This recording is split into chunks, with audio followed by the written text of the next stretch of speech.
হঠাৎ পেট্রোল পাম্পগুলো অনির্দিষ্টকালের ধর্মঘট ডাকায় বিপাকে পড়েছেন নীলফামারীর যানবাহন চালক ও মালিকরা। এ নিয়ে কথা বলতে নীলফামারীর রকিবুল আলম চৌধুরী ফিলিং স্টেশন থেকে সরাসরি যুক্ত হচ্ছেন সহকর্মী মিল্লাদুর রহমান মামুন। এই যে হঠাৎ করে পেট্রোল পাম্পগুলো বন্ধ হয়ে গেল, এতে বিপাকে পড়েছেন সাধারণ যানবাহন চালক ও মালিকরা। এদের কি বিকল্প কোনো ব্যবস্থা রয়েছে সেখানে, নাকি এভাবেই বিপাকেই রয়েছেন তারা, দুর্ভোগ পোহাচ্ছেন? একটু জানাবেন আমাদের।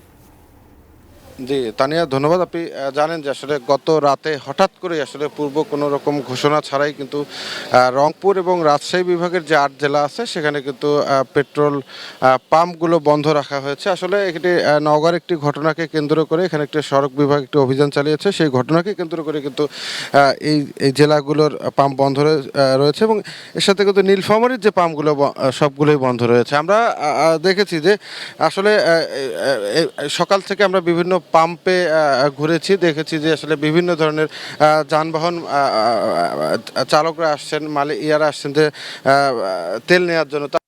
জানে না যে আজকে 8টা থেকে এরকম একটা কর্মসূচি দেয়া হয়েছে আর কি। তো এই কারণে যে আমরা দেখছি যে এই যে নীলফামারী থেকে যারা বিভিন্ন জায়গায় যারা চাকরির সুবাদে যান তারা কিন্তু আসলে বাইক নিয়ে বিপদে পড়েছেন। তারা কিন্তু অনেক বাইক চালক এখানে আসছেন তেল নেওয়ার জন্য, তারা কিন্তু তেল পাচ্ছেন না। তো আসলে মানুষের সমস্যা হচ্ছে। আমরা একজন বাইক চালকের সাথে কথা বলবো।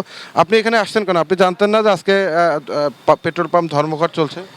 না, আমি তো আসলে জানি না। একটু আগে নিউজে শুনলাম যে উত্তরবঙ্গের সকল তেল পাম্প বন্ধ থাকবে। এই জন্য আমি মনে করছি যদি পাওয়া যায় তো আমাকে চলতে গেলে আসলে আমি তো প্রাইভেট জব করি, চলাচলের ক্ষেত্রে তো আমাকে তেল লাগবে। এই জন্যই আমি আসলাম। তো দেখতেছি যে না, ওনারা তেল দিবে না, এই আর কি। আপনি শুনছিলেন যে আসলে এরকমই কিন্তু এখানে বিভিন্ন যানবাহনের মালিকরা আসছেন, তারা কিন্তু তেলের অভাবে তাদের গন্তব্যে যেতে পারছেন না আর কি। তো আমরা একজন পেট্রোল পাম্প কর্মচারীর সাথে কথা বলবো। এই যে আপনারা হঠাৎ করে এরকম একটা কর্মসূচির ডাক দিয়েছেন, এখানে আপনি দেখছেন যে মানুষের সমস্যা হচ্ছে, তারা বিভিন্ন যানবাহন আসতেছে এখানে তেল নিতে পারতেছে না। আসলে কেন এরকম হচ্ছে একটু বলবেন কি কারণে? আসলে এটা আমরা তেমন কিছু জানতাম না। কালকে রাতে নওগাঁ বিভাগে আপনার নওগাঁ জেলায় একটি পাম্প ভাঙচুর করছে। ভাঙচুর করার ফলে রংপুরের যে মালিক সমিতি, এরা প্রত্যেকটি পাম্পে আর কি মানে ধর্মঘট পালন করার জন্য চিঠি পাঠিয়েছে আমাদেরকে।